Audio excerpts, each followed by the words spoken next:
નમસ્કાર, હું પ્રવીણ। આજકાલ ગુજરાતમાં કલેક્ટરો ખૂબ ચર્ચામાં હશે। પહેલા તો કચ્છમાં વીજલાઇનમાં કલેક્ટર મધ્યસ્થી કરાવે છે, કંપનીનું કામ રોકાવે છે। પછી લગોલગ અડોઅડ આવેલો જિલ્લો સુરેન્દ્રનગર, જેના કલેક્ટર હાલ ઈડીની તપાસ હેઠળ 1500 કરોડના ભ્રષ્ટાચાર, જમીન એનેથી લઈને ઘણું બધું છે, તેમાં અંદર ગયા છે। એ કાર્યવાહી ચાલી રહી છે। હવે કચ્છ, સુરેન્દ્રનગર અને સુરેન્દ્રનગરમાંથી અને રાજકોટમાંથી થોડા વિસ્તારો અલગ બનીને બનેલો જિલ્લો મોરબી, ત્યાંના કલેક્ટર પણ આજે ઘેરાઈ ગયા। મુદ્દો વીજલાઇન હતો। આજે ભીડ તમે જોઈ રહ્યા છો।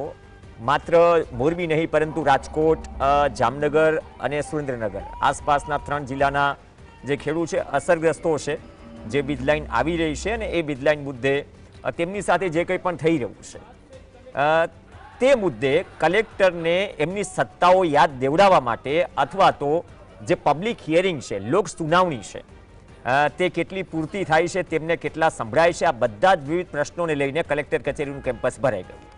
બહુ ઓછું બન્યું છે ગુજરાતમાં કે એક સાથે છેલ્લા 2-3 મહિનામાં કલેક્ટર કચેરી આ રીતે એક જ મુદ્દે ઉભરાય, પ્રશ્નોથી ઉભરાય। આ સૌથી મોટો સવાલ એ છે કે કલેક્ટરને એમ કહેવામાં આવ્યું કે જેમ લાલજી દેસાઈ, જયેશ પટેલ, પાલાંબલિયા કિસાન સંઘર્ષ સમિતિના અલગ આગેવાનો અને મોટાભાગે ખેડૂતો હતા, તમામ ગયા। લાલજી દેસાઈ એમ કહે છે કે કલેક્ટરને અંદાજો માત્ર 2 જ લાઇનનો છે, પરંતુ 18 વીજ લાઇન પસાર થઈ રહી છે મોરબી જિલ્લામાંથી, અને જે કામ અટકેલા છે ને જે તકલીફો છે, તેમાં પબ્લિક હિયરિંગથી માંડીને ઘણી બધી નોટિસોને ઇસ્યુ છે, આ બધા જ ઇસ્યુ જે છે તેમાં કલેક્ટર પોતાના સત્તાનો પાવર વાપરે, સત્તા વાપરે। એમના જિલ્લામાં જે કંઈ પણ થઈ રહ્યું છે, એ જિલ્લામાં આ ચર્ચામાં આજનું જે ટાઇટલ છે, શું વીજલાઇન મુદ્દે કલેક્ટર પાર્ટી બનશે? ન માત્ર મોરબીના કલેક્ટર, પણ ગુજરાતના તમામ જિલ્લાના કલેક્ટર, ખાસ તો એવા જિલ્લાના કલેક્ટર કે જ્યાં વીજલાઇનના પ્રશ્નો હશે।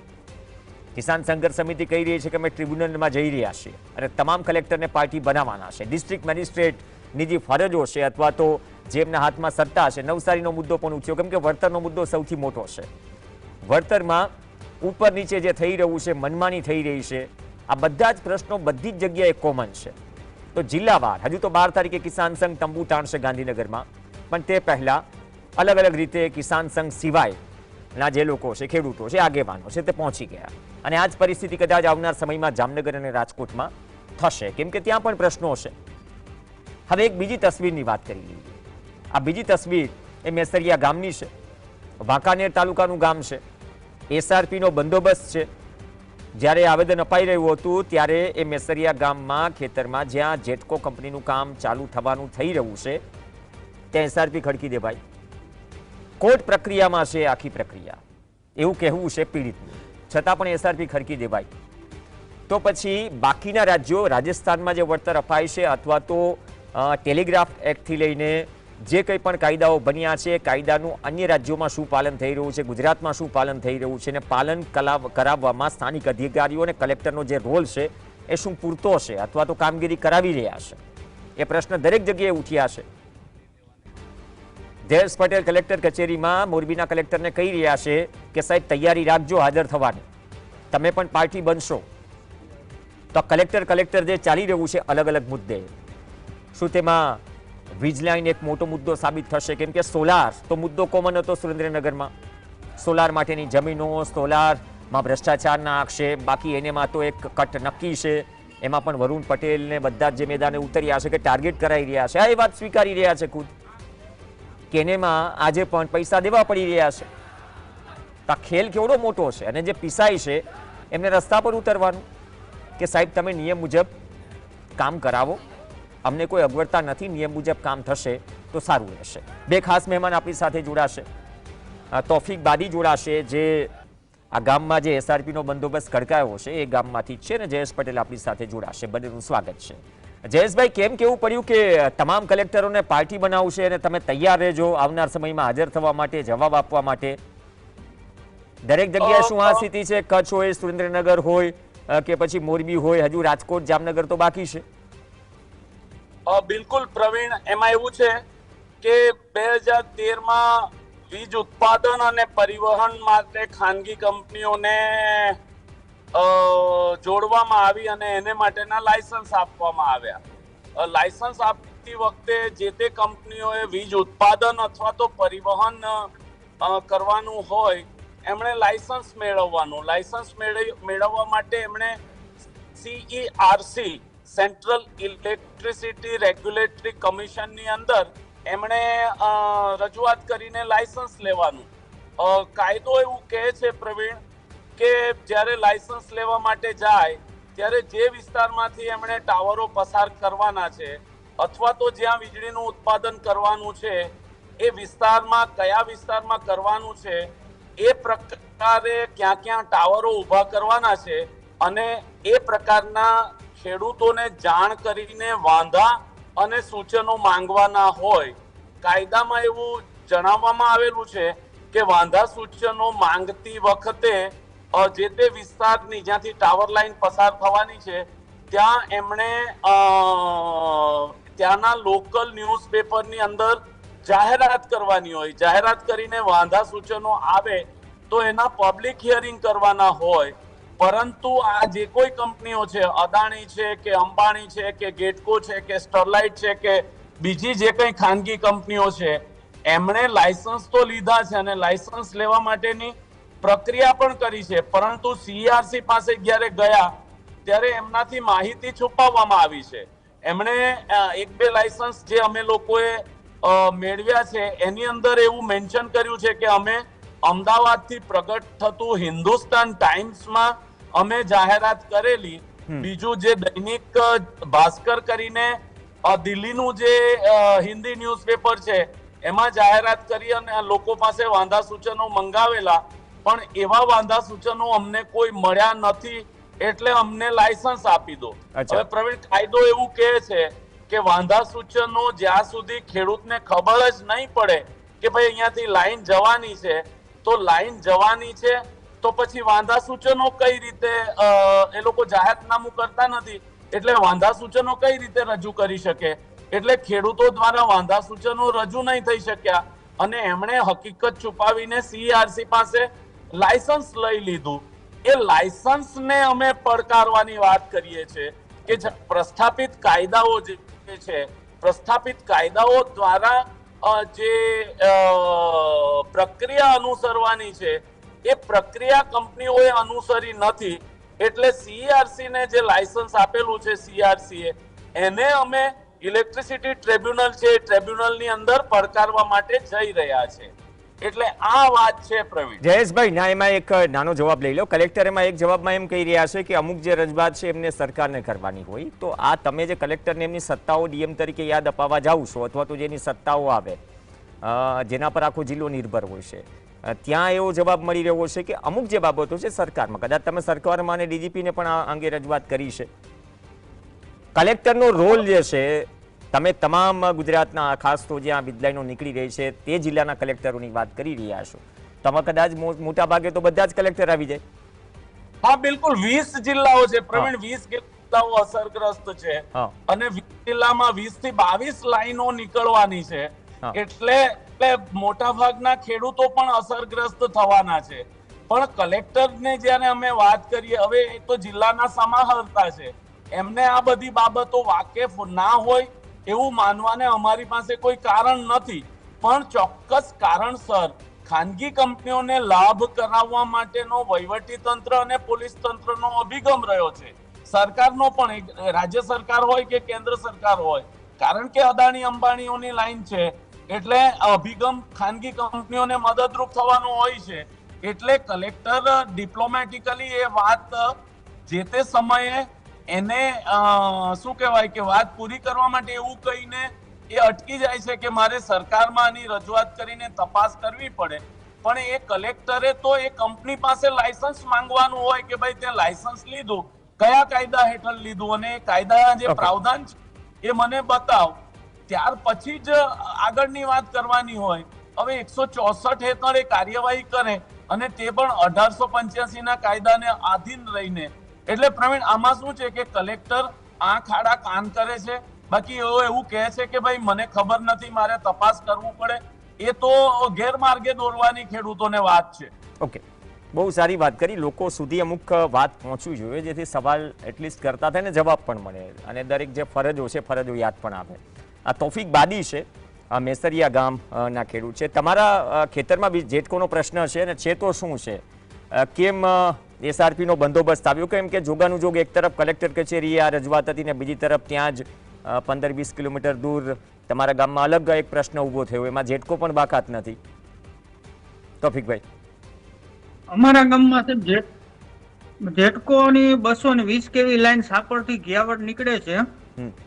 એની અંદર અમે વારંવાર રજૂઆત કરતા અમારો મુદ્દો હતો કે અમારા ગામમાંથી જે લાઈન નીકળે છે એટલે અદેપર ને મેસરિયા 2 ગામ લાગે સાહેબ. હવે અદેપર થી મેસરિયાનો જે રૂટ રહ્યો ઈ આ લોકોએ રૂટ આખો સી ટાઈપ આપ્યો. એટલે અમારી રજૂઆત એ હતી સી ટાઈપ આપ્યો તો એ આપવાનું કારણ શું? અચ્છા.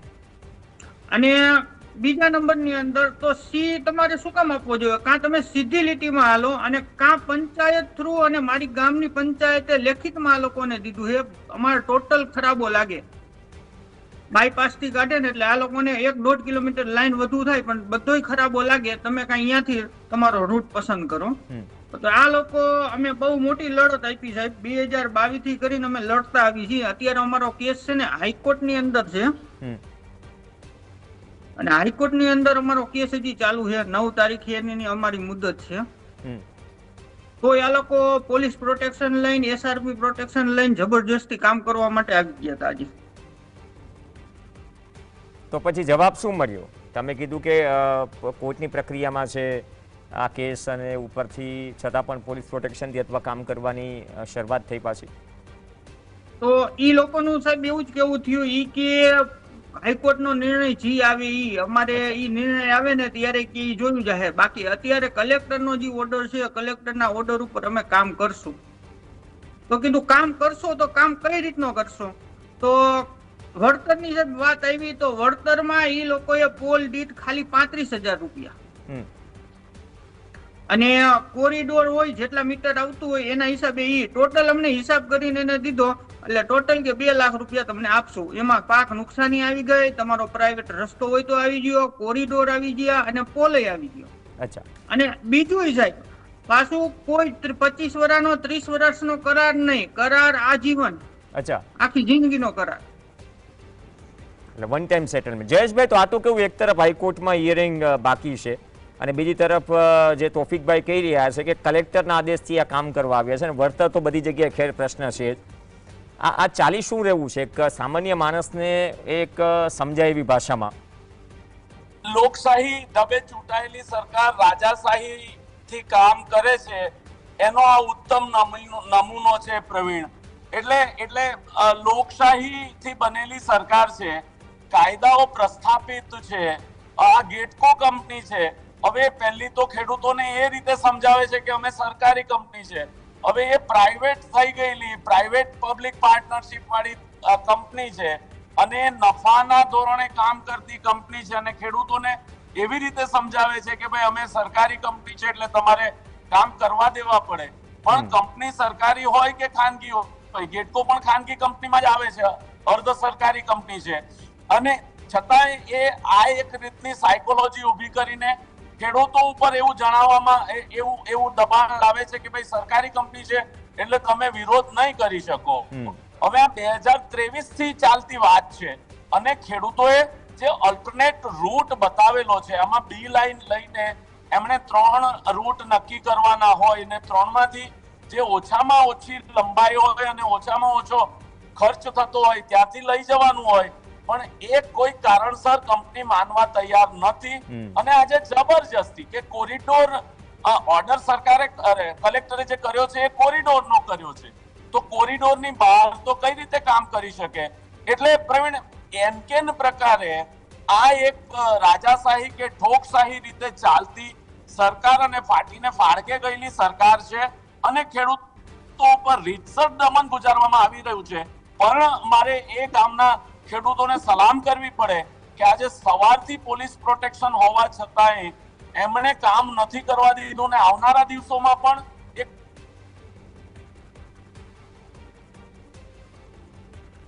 તમારો અવાજ ડિસ્કનેક્ટ થઈ રહ્યો. પણ જયેશભાઈ આમાં એક કોમન વાત કલેક્ટર આવી જે કીધું ને ઘણી વખત ઉપર કલેક્ટરને મળવા જાવ ત્યારે જવાબ થોડો અલગ મળે છે કચ્છના સંદર્ભમાં, મોરબીના સંદર્ભમાં, અને અહીંયા જે જવાબ મળે છે કે ભાઈ કોર્ટ કેસ ચાલુ છે છતાં પણ કલેક્ટરનો આદેશ છે કામ કરવા દેવાનો. એટલે હું એ જ કહી રહ્યો છું, ચાલી શું રહેવું છે જમીન પર કે કલેક્ટરનું માત્ર નામ બતાવાઈ રહ્યું છે કે જ્યાં જાગૃતતા નથી. કલેક્ટર પણ હાઈકોર્ટમાં જ્યારે પિટિશન છે અને હાઈકોર્ટની પિટિશનનું કોઈ જજમેન્ટ નથી આવ્યું ત્યારે કલેક્ટરે પણ એ વાતનું સંજ્ઞાન લઈને કે ભાઈ હાઈકોર્ટનો જે નિર્ણય આવશે પછી હું તમને ઓર્ડર કરીશ, પણ કલેક્ટર પણ આવી રીતે ઉપરવટ જઈને, કાયદાથી ઉપરવટ જઈને ઓર્ડર કરતા હોય છે. એટલે અને મૂળ વાત એ છે પ્રવીણ કે 1885 નો કાયદો તો રદ થઈ ગયેલો છે અને 1885 ના કાયદાની કલમોની અમલવારી કરવી હોય તો એને એ પ્રકારની મંજૂરી સરકારમાંથી લેવાની હોય છે, પણ એ લેવામાં નથી આવતી અને આવી રીતના ઓર્ડર કરી દેવામાં આવે છે કે જે ખેડૂતોને ગભરાવીને, દબાવીને, કચડાવીને કામ કરે. હવે તમે વિચાર કરો કે 35,000 રૂપિયા થાંભલાનું વળતર અને બધું થઈને 70 કે 80,000 રૂપિયાની આપવાની વાત કરી. પેલો ખેડૂત એવું કહે છે કે ભાઈ હું વ્યાજે લઈને તને આટલા રૂપિયા આપી દઉં પણ તું અહીંયાથી થાંભલો હટાવી દે. પ્રવીણ, એ રીતે કે એક નાનો સીમાંત ખેડૂત 2 વીઘાનું ખેતર છે ને એમાં 3 ભાઈઓનો ભાગ છે અને એમાં એ થાંભલો આવે તો એ બિચારો ખેતી કરીને ગુજરાન એનું કઈ રીતે ચલાવશે? હવે જ્યારે 220 kV ના ટ્રાન્સમિશન કેરાલાની અંદર કરવામાં આવે ત્યારે કેબલ નાખીને ટ્રાન્સમિશન કરવાના કરતા હોય છે કેરાલા માં કોઈ પણ વીજ કંપનીઓ. તો ગુજરાત શા માટે એમાંથી બાકાત રહી શકે? આ પ્રકારની વાત લઈને અમે ચીફ એન્જિનિયર જે ગેટકોના છે એને મળવા માટે પણ જઈ રહ્યા છે અને આવનારા દિવસોમાં સરકાર પણ એ પ્રકારની નીતિ બનાવે કે 11 અને 66 માં તો કેબલ ટ્રાન્સમિશન શરૂ થઈ ગયા છે, તો 220 કરવાનું પણ આપના માધ્યમથી હું સરકાર અને ગેટકોના અધિકારીઓને વિનંતી કરું છું અને ખેડૂતોને પણ જણાવું છું કે જ્યારે 220 kV ના થાંભલા નાખવાની વાત આવે ત્યારે એમણે આ વાત કરવી જોઈએ કે ભાઈ 220 kV નું ટ્રાન્સમિશન તમે કેબલથી કરી જાઓ અને જમીનની અંદર કેબલ નાખીને ટ્રાન્સમિશન કરો. એમાં સરકારને ફાયદો થવાનો છે, ગેટકોને પણ ફાયદો થવાનો છે કે જમીનનું વળતર નથી આપવાનું અને ખેડૂતોને પણ જમીનમાં કોઈ નુકસાન નથી જવાનું.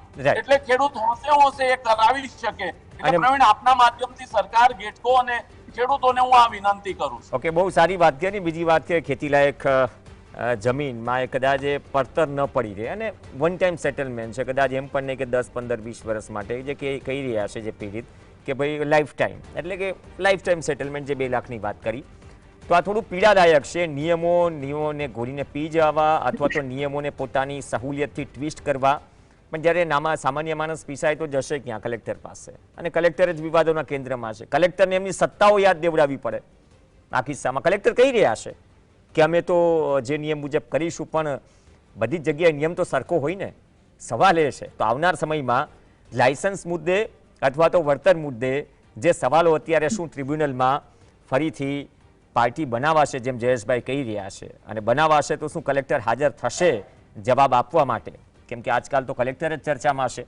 તો અપેક્ષા રાખીએ હવે 3જો જિલ્લો આવ્યો અને આ જિલ્લાથી આ વાત આગળ ન વધે ને વચ્ચેનો કોઈ રસ્તો નીકળે તો કદાચ કોઈને સમય પણ બગાડવો નહીં પડે. ધન્યવાદ જયેશભાઈ અને ધન્યવાદ તોફિક ભાઈ, આપ જોડાયા ચર્ચામાં. આ સાથે ચર્ચામાં હાલ બસ આટલું જ. નમસ્કાર.